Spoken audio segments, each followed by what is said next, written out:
Good morning बच्चों। आज हम नया चैप्टर नंबर 6 करने जा रहे हैं। इस चैप्टर का नाम क्या है? त्रिभुज, यानी आप ट्रायंगल्स के बारे में पढ़ेंगे। ट्रायंगल्स क्या होंगी? यहाँ पे ट्रायंगल कौन सी होंगी? समरूप। यहाँ पे त्रिभुजों का नाम, त्रिभुज कैसे लेंगे आप? समरूप। हम समरूप त्रिभुजों के बारे में पढ़ेंगे। देखो, समरूपता पढ़ने के लिए हमें कॉन्ग्रुएंसी भी पता होनी चाहिए, यानी सर्वांग समता। हम 9th में क्या पढ़ के आए थे? सर्वांग सम के बारे में पढ़ के आए थे कि सर्वांग सम त्रिभुज कौन सी होती है। किसके बारे में पढ़ के आए थे? सर्वांग सम त्रिभुजों की, है ना। सर्वांग सम क्या होता है बच्चों कि जब कोई चीज दूसरी चीज को पूरा पूरा ढक ले तो वो चीजें क्या होती है? सर्वांग सम होती है। जैसे कि अगर मान लो एक वृत्त है और दूसरा वृत्त, दोनों की त्रिज्याएं सेम है। जैसे मान लो ये भी 7 सेंटीमीटर की त्रिज्या का वृत्त है और ये भी 7 सेंटीमीटर की त्रिज्या का वृत्त है, तो ये दोनों वृत्त क्या है? सर्वांग सम। ये दोनों क्या है? सर्वांग सम। ठीक है। अगर कोई दो त्रिभुज लेते हैं आप, अगर दोनों त्रिभुजों की भुजाएं सेम है, जैसे मान लो ये 4 है तो ये भी 4 है, ये 7 है तो ये भी 7 है, ये 8 है तो ये भी 8 है, तो ऐसे त्रिभुजों को क्या बोलते हैं आप? सर्वांग सम त्रिभुज। क्या बोलते हैं? सर्वांग सम त्रिभुज। तो सर्वांग समता में क्या होता था कि दो शेप, यानी जो भी आप पॉलीगन लेते थे, यानी दो आप बहुभुज लेते थे, तो वो बहुभुज क्या होनी चाहिए? उनकी भुजाएं क्या हो? समान हो। कोण तो समान ही चाहिए फिर अपने, है ना। तो सर एक दूसरे को पूरा पूरा क्या कर ले? वो ढक ले। वो एक दूसरे को क्या कर ले? पूरा पूरा ढक ले। ठीक है। पर ये तो थी सर्वांग समता। ये तो क्या थी? सर्वांग समता थी। ठीक है। जिसमें सर्वांग सम किए करते थे त्रिभुजों को। इनके अलग अलग आपा वो क्या करते थे? नियम होते थे। जैसे एक होता था तीनों भुजाओं वाला भुजा, या फिर क्या होता था? दो भुजाएं और बीच का कोण करते थे, या फिर क्या होता था? एंगल साइड एंगल, यानी दो एंगल और बीच की भुजा, या फिर दो कोण करके आते फिर एक भुजा लिख देते थे। ऐसा भी होता था।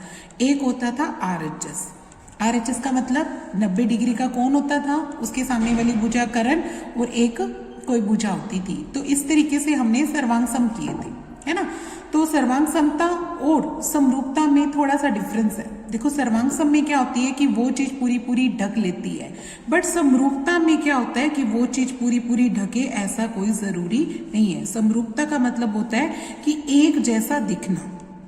समरूपता का मतलब क्या होता है? एक जैसा दिखाई देना। एक जैसा दिखाई देना। इसमें दिखने के साथ साथ क्या होना चाहिए? समान भी होनी चाहिए सारी चीजें, पर इसमें समान हो ऐसा जरूरी नहीं है। ठीक है। जैसे अगर आप एक वृत्त बना लेते हैं आप 5 का, और एक वृत्त क्या बना लेते हैं आप 10 का, तो ये दोनों क्या है? सर्वांग सम नहीं है, लेकिन ये क्या है? समरूप है। ये क्या है? समरूप है, क्योंकि ये एक जैसे दिखाई दे रहे हैं, क्योंकि ये भी वृत्त है और ये भी वृत्त है, तो इनको क्या बोलेंगे आप? समरूप। और दूसरी अगर त्रिभुजों में देखें या चतुर्भुज में देखें, एक तो आप क्या ले लेते हैं? 5 का एक वर्ग बना लेते हैं, ठीक है, और एक वर्ग आप किसका बना लेते हैं? 10 का। क्या बना लेते हैं? 10 भुजा का। तो ये भी क्या है? समरूप है। ये भी क्या है? समरूप है, क्योंकि ये दोनों क्या है? वर्ग है। ये दोनों क्या है? वर्ग है। वर्ग में क्या खासियत होती है बच्चों? क्योंकि वर्ग के प्रत्येक कोण क्या होते हैं? बराबर, और भुजाएं क्या होती है? अनुपातिक। देखो, अगर 5 इसकी ली, इसकी 10 होगी, तो 5/10, 5/10 सारी भुजाओं का अनुपात निकालो। सारी भुजाओं का अनुपात निकालते हैं तो वो क्या आएगा? एक जैसा आएगा, यानी 1/2, 1/2, 1/2, 1/2। हर भुजा इससे दुगनी है। हर भुजा क्या है? उससे दुगनी है। तो ऐसे में ये भुजाएं, ये अपने जो बहुभुज बना वो क्या बना? सर्वांग सम, समरूप बना। क्या बन गया? समरूप। यानी समरूपता में क्या खासियत होती है? एक तो क्या होनी चाहिए? सभी कोण समान होने चाहिए। सभी कोण क्या होने चाहिए? बहुभुज के सभी कोण, लिखेंगे बहुभुज के सभी कोण समान हो, सभी कोण समान हो, तथा सभी भुजाएं अनुपातिक हो। क्या होनी चाहिए? अनुपातिक होनी चाहिए। अनुपातिक का मतलब क्या है कि उनकी जो अगर रेशो निकालें आप इस त्रिभुज की, या त्रिभुज भी हो सकती है। बहुभुज का मतलब क्या होता है बच्चों, कोई भी भुजाओं का हो सकता है, वो समषटभुज भी हो सकता है, ठीक है, वो पंचभुज भी हो सकता है, सप्तभुज भी हो सकता है, अष्टभुज भी हो सकता है, चाहे जितनी मर्जी भुजाओं का, बस बहुभुज का मतलब समझ होना चाहिए। तो अगर कोई भी चीज, कोई भी शेप एक समरूप होंगी, कब होंगी, जब उनके कोण क्या होंगे, समान होंगे, और उनकी भुजाएं क्या होंगी, अनुपातिक होगी। तो ये कंडीशन दोनों ही सेटिस्फाई होनी जरूरी है। अगर दोनों में से एक की कमी रह जाए तो वो क्या होंगे, समरूप नहीं होंगे। जैसे मान लो मैं एक त्रिभुज तो बनाती हूँ 5, 6, 7 की, ठीक है, और दूसरी त्रिभुज मैंने बनाई वो भी इसकी दुगनी है, ठीक है। जैसे मान लो 5 का दुगना 10 आ जाएगा, 6 का दुगना क्या आ जाएगा 12, 7 का दुगना क्या आ जाएगा 14, पर कोण समान नहीं है बच्चों। जैसे इसका कोण 60 का है, ठीक है, ये वाला क्या है 70 का, और ये वाला कितना हो जाएगा 110 हो गया ना, तो ये कितने का नहीं 130 होगी, तो ये 50 का बनेगा। मगर इसके कोण अपने अलग अलग है। इसके कोण आप क्या बना लेते हैं, एक 80 का बना लिया, एक क्या बना लिया मान लो 50 का, ठीक है, 130 हो गए, तो दूसरा भी क्या होगा 50 का, या इस टाइप का हो। तो ये ऐसे में क्या होंगे, ये त्रिभुज समरूप नहीं है। ये क्या लिखेंगे, समरूप नहीं है। कारण भुजाएं तो अनुपातिक है पर कोण समान नहीं है। तो यानी दोनों कंडीशन को सेटिस्फाई होना जरूरी है। कोण भी समान होने चाहिए और क्या होनी चाहिए, भुजाएं क्या होनी चाहिए, अनुपातिक होनी चाहिए। तो आप दोनों बहुभुज को क्या बोलेंगे, समरूप बोलेंगे, तब बहुभुज समरूप होगा, वरना वो नहीं होगा, वरना वो नहीं होगा, ठीक है, याद रखना इस बात को, ठीक है। तो ये दोनों कंडीशन का होना जरूरी है अगर हमें वो चीजें समरूप करनी है। फिर देखो समरूप त्रिभुजों के बारे में, अपनों ने मेन तो समरूप त्रिभुजों के बारे में पढ़ना आगे, क्योंकि हम त्रिभुज चैप्टर का नाम ही पता लग रहा है कि त्रिभुज, तो वो किसकी बातें करेगा, त्रिभुज की बातें करेगा, बाकी सभी किसी की बातें नहीं करेगा, ठीक है। तो अब देखो इसके बाद हम क्या करते हैं, वो हमसे पूछता है कि कौन कौन सी चीजें आपा जो समरूप हो सकती हैं, कौन सी नहीं हो सकती हैं। तो वो चीजें हमें ये पता लग ध्यान देना पड़ेगा कि हमेशा एक तो कौन समान हो और भुजाएं क्या होनी चाहिए, अनुपातिक होनी चाहिए। पहली एक्सरसाइज इसी बात पे बेस्ड है कि अगर उसके कौन समान है या भुजाएं अनुपातिक है तो बोल देंगे आपका समरूप है, वरना वो नहीं है, ठीक है। तो ये बात आप अच्छे से याद कर लो कि हमें अगर समरूपता सिद्ध करनी है तो ये दोनों बातें होनी चाहिए, ओके। अब देख चलो बच्चों एक्सरसाइज 6.1 पे चलते हैं। देखो यहाँ पे पूछा गया है कि हमें रिक्त स्थान भरने हैं। सबसे पहले वाले में देखो पहला क्वेश्चन है, सभी वृत्त डैश होते हैं। सभी वृत्त क्या होते हैं भाई, सर्वांग सम होते हैं कि समरूप होते हैं, समरूप होते हैं।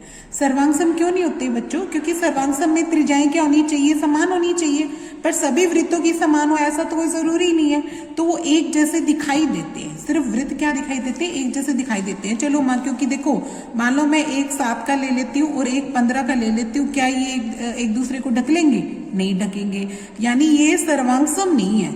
ये क्या नहीं है, सर्वांग सम नहीं है। तो ये क्या है, समरूप है, ये एक जैसे दिखाई देते हैं, ठीक है। तो इसका आंसर क्या आएगा, समरूप। पहले के फिलअप में क्या आएगा, समरूप आएगा, ठीक है। दूसरा पढ़ो, सभी वर्ग डैश होती हैं। वर्ग कैसे होते हैं बच्चों, समरूप होते हैं, वो भी सर्वांग सम नहीं होते, क्योंकि जरूरी थोड़ी है सारे वर्ग एक दूसरे को ढक ले। सर्वांग समता का मतलब एक दूसरे को ढकना, समरूप का मतलब एक दूसरे को एक जैसा दिखाई देना। तो वर्ग तो एक जैसे दिखाई भी देंगे, और देखो क्योंकि वर्ग में क्या होता है, प्रत्येक कोण 90 डिग्री का होता है, तो सारे कोण भी बराबर हो गए और भुजाएं भी अनुपातिक हो जाएंगी, है ना। इसका मतलब क्या हो जाएगा, क्या होते हैं, समरूप। सभी वर्ग क्या होते हैं, समरूप होते हैं, ठीक है। फिर कहता कि सभी डैश त्रिभुज समरूप होते हैं। कौन से त्रिभुज समरूप होते हैं भी, ये समद्विबाहु या समबाहु, समबाहु होते हैं। कौन से होते हैं, समबाहु। समबाहु त्रिभुज क्या होते हैं बच्चों, समरूप होते हैं। क्यों, क्योंकि देखो मान लो समद्विबाहु बनाते हैं, एक तो बना लिया मैंने 2, इसके सामने वाली भुजा 5 और ये भी 5 बना लेते हैं, ठीक है। मगर अगर आप दूसरा त्रिभुज आप क्या बना लेते हैं, इसकी अलग बना लेते हैं। मान लो ये 7 है, ये 7 है, और ये क्या बना लेते हैं, 8 बना लेते हैं। तो ये दोनों तो क्या होंगी, समान है। ये भी दोनों क्या समान है, पर ये एक दूसरे को ढक रही है, नहीं ढक रही है, नहीं ढक रही ना, इसलिए समद्विबाहु वाली नहीं होती है। तो कौन सी होती है, समबाहु। क्योंकि समबाहु का मतलब क्या हो जाएगा, एक जैसी भुजाएं, जैसे मान लो ये 5 है, ये 5 है, ये तो एक थी, ये बना लो, एक तुम बना लो 10-10 वाली, तो ये क्या हो जाएंगी, इनकी सारे कोण 60-60 के होते हैं समबाहु में, है ना। तो कोण तो इसके भी 60 के होंगे, फिर सारे कोण 60-60 के। इसका मतलब क्या हुआ कि प्रत्येक कोण तो 60 डिग्री हो गया, आपस में समान होंगे। और दूसरी देखो, भुजाएं भी अनुपातिक होगी, क्योंकि 5 का दुगना 10, 5 का दुगना 10, 5 का दुगना 10, तो सारी भुजाओं का क्या हो जाएगा, समानुपात आ जाएगा, एक जैसा अनुपात आ जाएगा। ठीक है, इसलिए समबाहु त्रिभुज होती है ना, वो समरूप होती है, क्योंकि उसकी सारी भुजाएं समान भी होती है और प्रत्येक कोण भी समान होता है। मतलब सारी भुजाएं समान होने की वजह से अनुपातिक भी प्रूव हो जाएगी। ठीक है, तो समबाहु जो अपना कौन सी कंडीशन सही आएगी, इसके लिए समबाहु आएगी।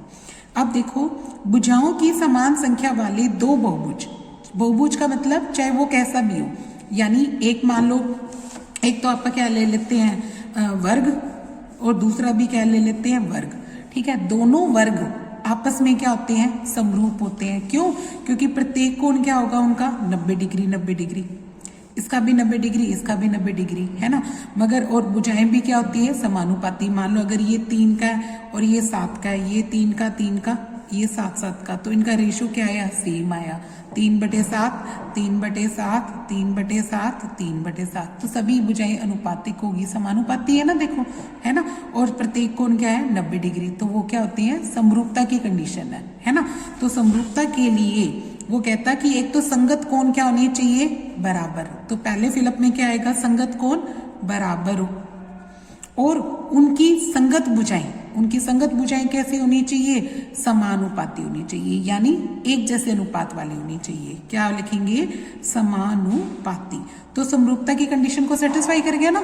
ठीक है, तो याद रखना, समरूपता कभी होगी किसी भी दो बहुभुज की, जब एक तो भुजाएं तो समान होनी चाहिए। देखो, क्योंकि आप त्रिभुज को किसी वर्ग के समरूप नहीं बता सकते, किसी भी त्रिभुज को वर्ग के समरूप नहीं बता सकते, क्योंकि इसकी तो 3 भुजाएं हैं, इसकी 4 भुजाएं हैं, तो भुजाएं भी तो समान होनी चाहिए ना, तभी तो आप दो बहुभुज की बात करेंगे। दो एक जैसे बहुभुज हो, है ना, और उनको हम समरूप कब बोलेंगे, जब उनके संगत कोण क्या होंगे, बराबर, और उनकी संगत भुजाएं क्या होंगी, समानुपाती। ठीक है, अब देखो नेक्स्ट, देखो अब कहता कि समरूप आकृतियां बताओ। समरूप आकृतियां कौन सी सकती है, समरूप आकृतियां तो बहुत है, जैसे अपने वृत्त समरूप होते हैं, है ना। 2 वृत्त, क्या लिख देंगे, 2 वृत्त आएंगे। और क्या लिख सकते हो, 2 वर्ग हो सकते हैं, वो एक जैसे दिखाई देते हैं। 2 समबाहु त्रिभुज हो सकती हैं, जो अभी भी तुम्हारे सामने लिखी, 2 समबाहु त्रिभुज, ये समरूप हो सकती है। और भी बहुत सारी चीजें बना सकते हो, जैसे घर में 2 ब्लेड ले लो, एक दूसरे के समरूप है, करके 2 दरवाजे ले लो, वो भी एक दूसरे के समरूप है। जो जो चीजें एक जैसी दिखाई देती है, तो वो सारे क्या होते हैं, समरूप होते हैं, वो सारे क्या होते हैं, समरूप होते हैं। 2 आयत भी समरूप हो सकते हैं, आयत भी क्या बन सकते हैं, समरूप हो सकते हैं, क्योंकि आयत के सारे कोण 90 डिग्री के होते हैं, भुजाएं भी समानुपाती हो जाएंगी उसमें, है ना। तो ये चीजें हो सकती है बच्चों, समरूप। और उसने पूछा ऐसी आकृतियां बताओ जो समरूप नहीं है, कौन कौन सी नहीं आएंगी। जैसे अगर आपका देखा जाए, हम वो लिख लेते हैं, देखो, जो समरूप ना हो, समरूप नहीं के लिए कौन कौन सी लिख सकते हैं। एक तो लिख देंगे, एक तो समद्विबाहु त्रिभुज नहीं होगी ना, आप लिख देंगे 2 समद्विबाहु त्रिभुज,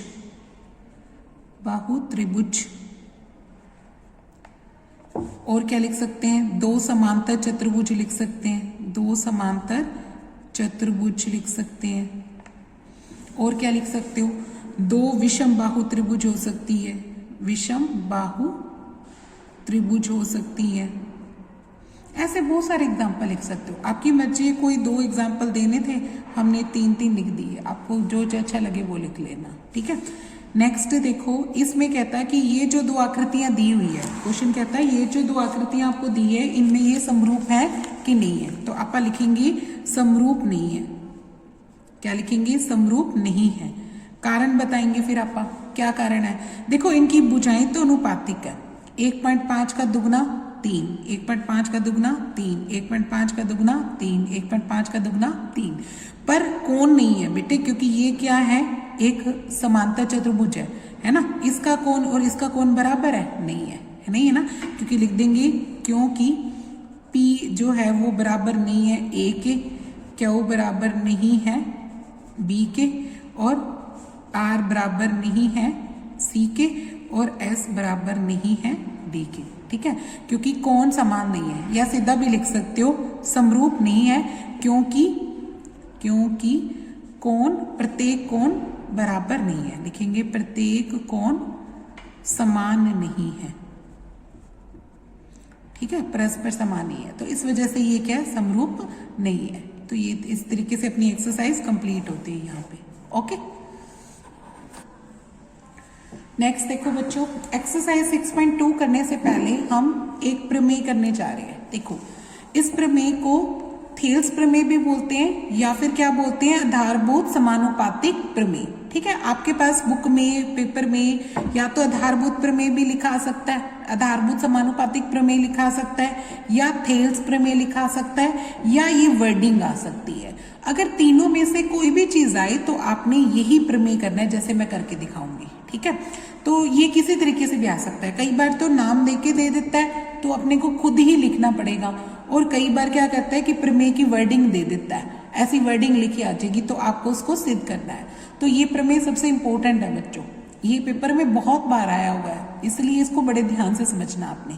देखो क्या कहता है ये प्रमेय, ये प्रमेय कहता है यदि किसी त्रिभुज की एक भुजा के समांतर, यदि किसी त्रिभुज की एक भुजा के समांतर अन्य दो भुजाओं को भिन्न भिन्न बिंदुओं पर प्रतिच्छेद करने के लिए एक रेखा खींची जाए, तो ये अन्य दो भुजाओं को एक ही अनुपात में विभाजित करती है। ठीक है, देखो इसको कैसे कह रहा है, वो कहता कि अगर कोई त्रिभुज आपको दे रखी है, कोई आपको त्रिभुज दे रखी है, इसका कोई नाम रख लो, A B C आपके पास कोई त्रिभुज है। ठीक है, वो कहता कि अगर कोई बिंदु यहाँ पे D है और इस पे कोई बिंदु E है, तो ये जो DE रेखा इसके समांतर खींची हमने D और E से एक रेखा समांतर खींची, किसके, BC के, यानी DE रेखा किसके समांतर है बच्चों, BC के।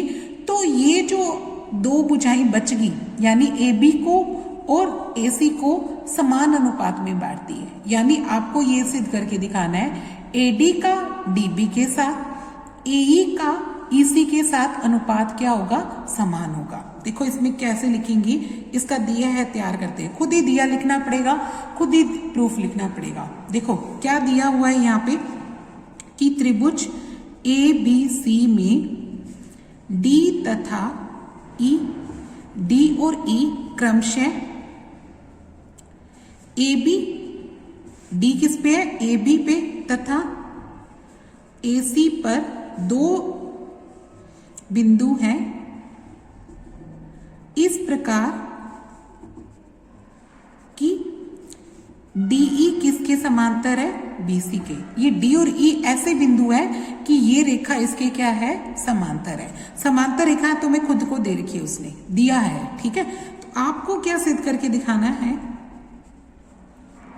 सिद्ध करना है कि ये जो अनुपात बनेगा, यानी जब ये रेखा इसके समांतर होगी तो अनुपात किसका निकालोगी, AD का DB के साथ, ठीक है, और AE का EC के साथ। तो ये क्या होगा, समान होगा। ये अनुपात क्या होगा बच्चों, समान होगा। अगर DE समांतर है किसके, BC के, तो और ये अनुपात पर समान होगा। और इस थ्योरम का नाम क्या है, थेल्स थ्योरम या आधारभूत प्रमेय। ठीक है, तो आधारभूत समानुपातिक प्रमेय में क्या होता है कि दो बिंदु ऐसे देते हैं त्रिभुज में AB और AC पे कि वो तीसरी की तो समांतर होगी वो रेखा, और इस दोनों को क्या करेगी, वो समान अनुपात में बांटेगी। तो हमने समानुपातिक सिद्ध करके दिखाना है इसको। ठीक है, अब इसके लिए वो क्या करता है, रचना करता है। पहले ऐसे नहीं सिद्ध कर सकते हम किसी बात को, तो हमने कुछ ना कुछ कंस्ट्रक्शन करनी पड़ेगी। क्या कंस्ट्रक्शन करते हैं, देखो एक तो D से इसके ऊपर भुजा पे एक लंब गिरा लेते हैं, इसका नाम क्या रख लेते हैं, DM, और ई से इस भुजा पे भी एक लंब गिरा लेते हैं और इसका नाम क्या रख लेते हैं, ई एल। तो हमने दो लंब खींचे, क्या खींचा, एक तो लिख दिया डीएम लंब ए सी और ई एल लंब ए बी खींचा, दो तो लंब खींच दिए और दो भुजाएं भी मिलाना। कौन कौन सी दो भुजाएं मिलाना है, डी को सी से और ई को किससे मिलाना है, बी से। इन दोनों को मिला दो, क्या लिखेंगे, डी ई सी तथा ई बी को मिलाया, ई बी को मिलाया। ये हमने रचना की। अब लिखो प्रमाण। देखो प्रमाण, प्रमाण में क्या करते हैं आप, देखो हमें एडी के भाग में डीबी लाना है, ये एडी है और इसके भाग में क्या लाना है, डीबी। तो यही दो त्रिभुज लेके चल रहे हैं और इन दोनों त्रिभुजों का क्या निकाल रही हूं मैं, क्षेत्रफल निकाल रही हूं। ठीक है, तो मैं क्या लिखती हूं, एरिया का मतलब समझते हो ना, ए आर का मतलब क्या होता है, क्षेत्रफल। Area of A D E के भाग में क्या लिख देते हैं, area of B D E. दो त्रिभुज लेके चल रहे हैं, कौन कौन से लेके चल रहे हैं बच्चों, ए डी ई और दूसरे त्रिभुज का नाम क्या रखा मैंने, बी डी ई। ये दोनों त्रिभुज लेके चल रही हूँ। ठीक है, देखो किसी दो त्रिभुज का, किसी भी त्रिभुज का क्षेत्रफल क्या होता है, 1/2 आधार गुना लंब। नीचे वाले का भी क्या आएगा, 1/2 आधार गुना लंब। आधार गुना लंब फार्मूला होता है ना अपना त्रिभुज का, वो लिख दो। अब देखो 1/2 तो 1/2।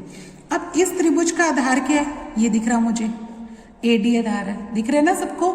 एडीई का आधार क्या ले लो, एडी, क्योंकि हमें शीर्ष लंब खींच लिया ईएल, है ना।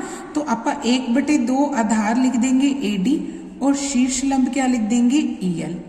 अब नीचे वाले की बात करो, इस त्रिभुज का आधार क्या है, बीडी का, ये वाला लेके चलेंगे बीडी। इसका आधार क्या लेके चलेंगे आपा, बीडी। 1/2 आधार या डीबी भी लिख सकते हो। इसका आधार क्या लिख लिया अपनों ने, डीबी। बात आती है अब इसकी लंब की, तो मैं लंब कौन सा लिखूं, देखो ये जो त्रिभुज है कौन सी वाला, ये वाली है ना।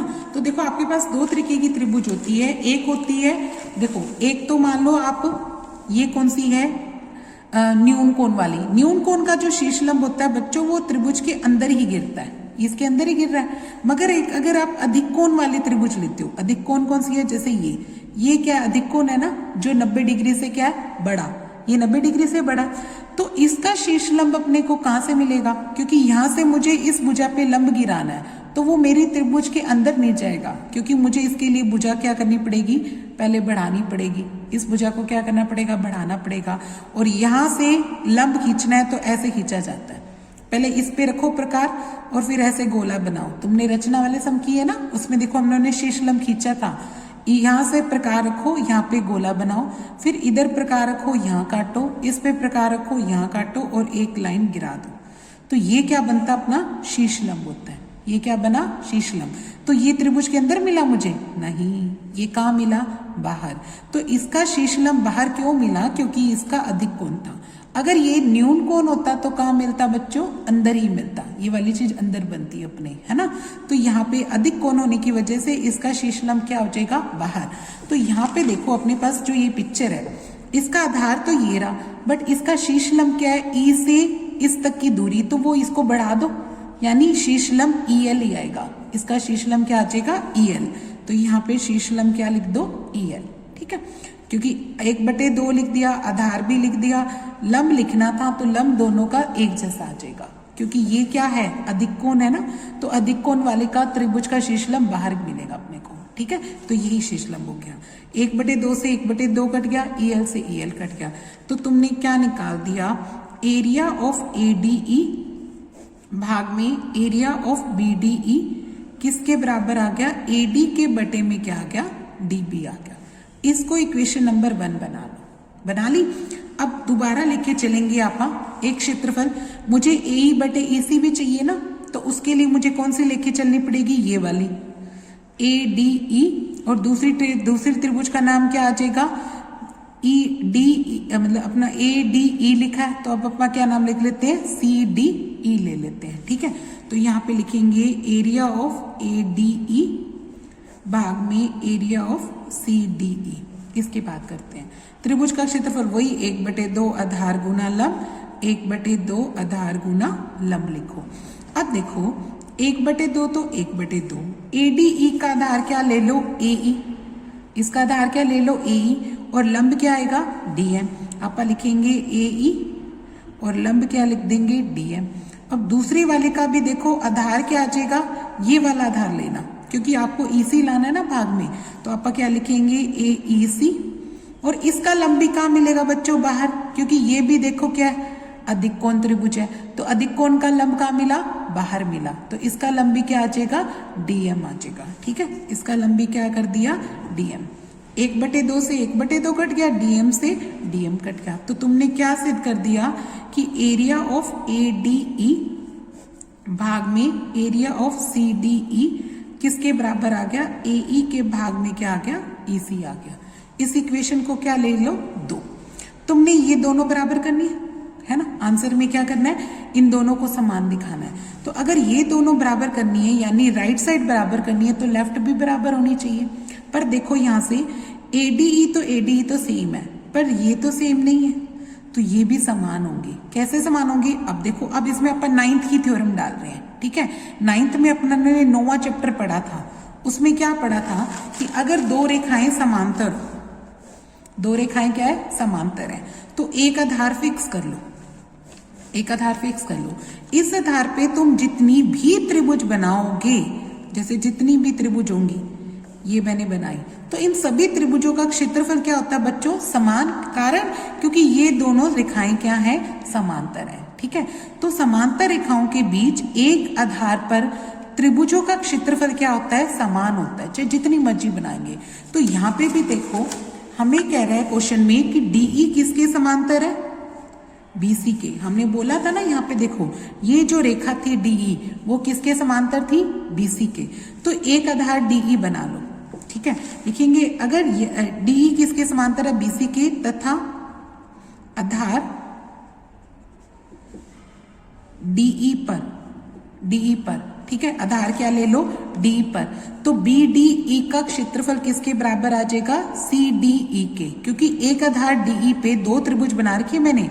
देखो, एक तो ये त्रिभुज बन गई और एक क्या होगी, ये, और ये दोनों क्या है, समांतर है, तो इस आधार पर इन दोनों त्रिभुजों का क्षेत्रफल क्या होगा, समान होगा। अपन 9th की थ्योरम लगा रहे हैं। ठीक है, तो हम लिख देंगे DE किसके समांतर है, BC के, और आधार DE पर एरिया ऑफ BDE किसके बराबर आ जाएगा, एरिया ऑफ CDE के।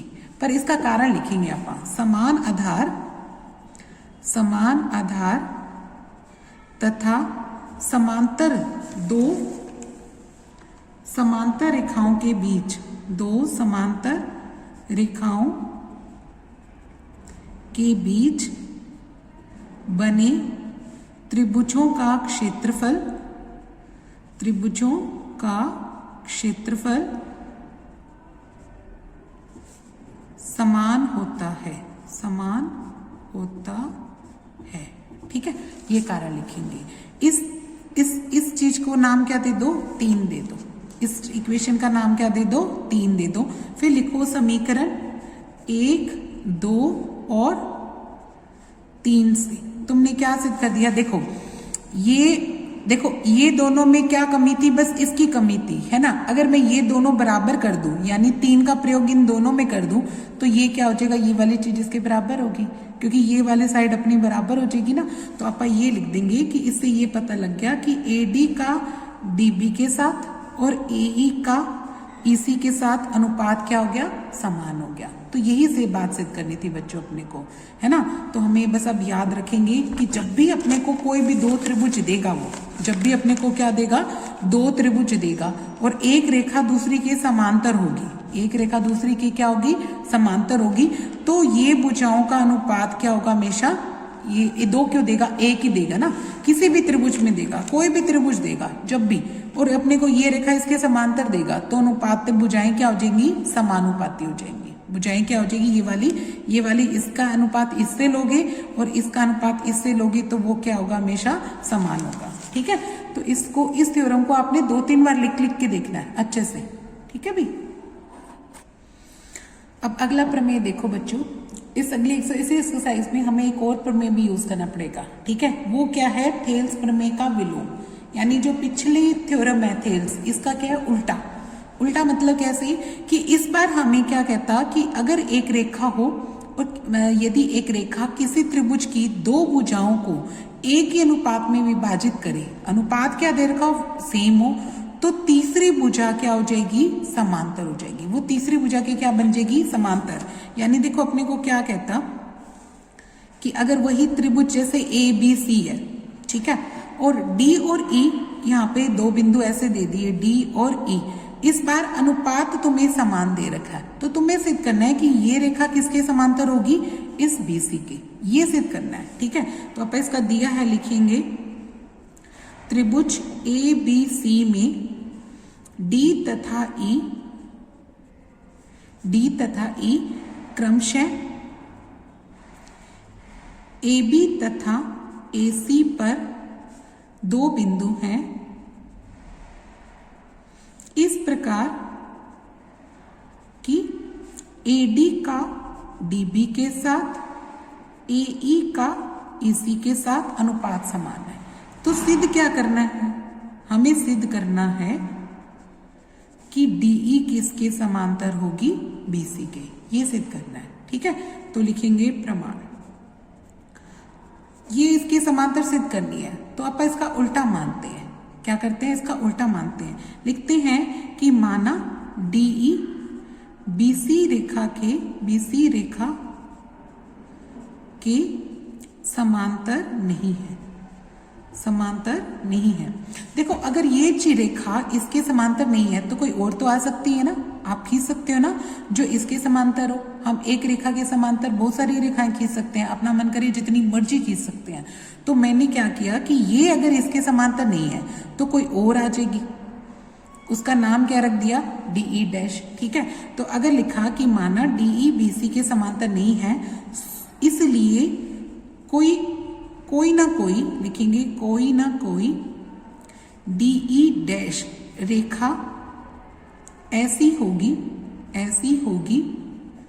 जो BC के समांतर है, यानी ये कह रहा है कि ये जो DE डैश है वो किसके समांतर है, BC के। ठीक है, तो तुमने पीछे वाले थ्योरम्स यानी थेल्स थ्योरम, इसमें क्या पढ़ा था, पढ़ो कि अगर कोई रेखा समांतर हो BC के, है ना, अगर ये वाली रेखा इसके समांतर है तो अनुपात सेम होता है ना। तो अब आप ये वाली थ्योरम का प्रयोग कर सकते हैं ना। तो आप यहाँ पे क्या प्रयोग करेंगे, हम लिखेंगे कि यदि DE डैश किसके समांतर आ गई, BC के, तो क्या लगाएंगे, थेल्स थ्योरम से। यहाँ लिखेंगे थेल्स प्रमेय से क्या आएगा, अनुपात देखो AD का DB के साथ और E डैश है ना, तो इसका लिखेंगे अपन AE डैश का E डैश C के साथ, AE डैश का E डैश C के साथ। थेल्स थ्योरम यही तो कहती है, अगर रेखाएं समांतर है तो भुजाएं क्या होनी चाहिए, समानुपाती, तो हमने कर दी समानुपाती। परंतु हमें क्या दे रखा है क्वेश्चन में, देखो ये वाला AD का DB के साथ, AE का EC के साथ, हमें दे रखा है AD का DB के साथ, AE का EC के साथ, रेशो तो सेम है ना, ये दे रखा है आपको। इसको समीकरण 1 लिख लो, इसको 2, तो लिखो, देखो समीकरण 1 और 2 से ध्यान से देखो, ये दोनों सेम है, देखो सेम है ना, AD DB ये सेम है। अगर ये दोनों सेम है तो ये भी सेम होनी चाहिए, ये भी क्या होनी चाहिए, सेम, है ना। तो लिखेंगे समीकरण 1 और 2 से AE डैश बटे E डैश C किसके बराबर आ गई, AE बटे EC की। ठीक है, अब देखो इसमें क्या करें, इसके बाद क्या करेंगे, दोनों तरफ आप एक जोड़ेंगे। क्या लिखेंगे, दोनों तरफ एक जोड़ने पर, एक को पता क्या होता है, मतलब काउंटिंग जोड़ने पर देखो अपने को पता है कि अगर दो रेशो सेम है, जैसे मैं कहती हूँ 1/2 और 1/2 सेम है ना, अगर मैं एक इधर जोड़ दूं एक इधर जोड़ दूं तो कोई फर्क पड़ेगा, ये भी 3/2 बन गया, ये भी 3/2, तो भी समान है। तो यानी अगर सेम चीज आप दोनों तरफ जोड़ते हैं, चाहे एक जोड़ो चाहे 2 जोड़ो, है ना, अगर हम दोनों तरफ क्या जोड़े, समान, तो भी बीच वाला जो साइन है वो बराबर का ही रहेगा, बराबर नहीं बनेगा, है ना। तो मैंने क्या किया, दोनों तरफ एक जोड़ने पर ए ई डैश बटे ई डैश सी में एक जोड़ दिया और ए ई बटे ई सी में भी क्या जोड़ दिया, एक जोड़ दिया। तो अब अनुपात एलसीएम ले लो, ई डैश सी एलसीएम लिया, इससे भाग किया तो ऊपर क्या चल गया, ए ई डैश, इसके अनुपात में इसके बटे में तो एक है ना, एक को ई डैश सी से भाग करोगे ई डैश सी आएगा, ई डैश सी को 1 से गुना करोगे तो क्या आएगा, ई डैश सी ऊपर चला गया। ऐसे ही इन दोनों का क्या आएगा एलसीएम ई सी, ई सी से भाग करोगे तो क्या आएगा 1, 1 को ए ई से गुना करोगे तो क्या आ जाएगा ए ई, इसके भाग में 1 लगा लो, 1 को भाग करोगे ई सी, इसी को ए 1 से गुना करोगे तो क्या आ जाएगा ए सी। अब देखो पिक्चर में देखो, ए ई डैश में अगर ई डैश सी जोड़ दूं तो ए सी नहीं बन जाएगा, है ना, तो मेरा ऊपर तो ए सी नहीं बन गया, ये वाली चीज क्या बन गई, ए सी बन गई, नीचे क्या आया, ई डैश सी आया, ये भी ए सी बन गई। देखो ए ई में ई सी जोड़ दी तो ये भी क्या बन जाएगी ए सी, ये वाली भुजा भी क्या बन गई ए सी। अब ए सी से ए सी कट जाएगा, इसका मतलब क्या हुआ कि ई सी और ई डैश सी क्या आ गया, सेम आ गया, ये तो सेम आ गई। कैसे हो सकती है ये, ई डैश और ई सी सेम कैसे हो सकती है, नहीं हो सकती, ये तभी होगी जब दोनों बिंदु क्या हो, एक ही हो, अलग अलग बिंदु ना हो, है ना। तो इससे तो ये सिद्ध हो रहा है, लिखेंगे ऐसा तभी संभव है, ऐसा तभी संभव है जब ई तथा ई डैश, जब ई तथा ई डैश एक ही बिंदु, क्या लिखोगे, एक ही बिंदु हो, या फिर क्या लिख सकते हैं, संपाती हो, या ई डैश ई तथा ई डैश संपाती हो, संपाती हो, या एक ही बिंदु हो, है ना, या एक ही बिंदु हो, दो अलग अलग बिंदु ना हो।